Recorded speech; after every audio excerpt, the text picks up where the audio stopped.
ওই জন্য বৈষ্ণব দেখলে পায়ে হাত দিয়ে প্রণাম করতে হয়। কিন্তু আমরা তো সভ্য হয়ে গেছি, আধুনিক শিক্ষায় শিক্ষিত, পায়ে হাত দিয়ে প্রণাম করি না। বলে যারা বৈষ্ণব দেখলে পায়ে হাত দিয়ে প্রণাম করে না, তার সামনে বাতাসা ছড়িয়ে দাও, বেটা বাতাসা ছাড়বে না।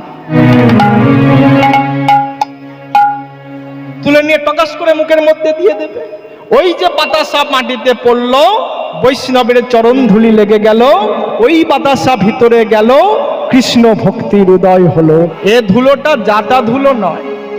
কোটি টাকা থাকলেও, টাকার বিছানায় ঘুমালেও বৈষ্ণবের চরণ ধুলি পাবার সৌভাগ্য সবার ভাগ্যে আসে না, যদি কোটি জনমের সুকৃতি ফল না থাকে, তাই না? এ ধুলো, এ যে ধুলা নয়, ধুলি নয়, গোপী পদ রেণু।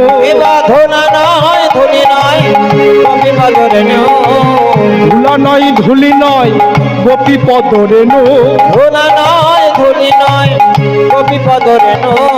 এই ধুলা মাখিয়া ছিল নন্দের নন্দন কানন। এই ধুলা মাখিয়া ছিল নন্দের নন্দন কানন।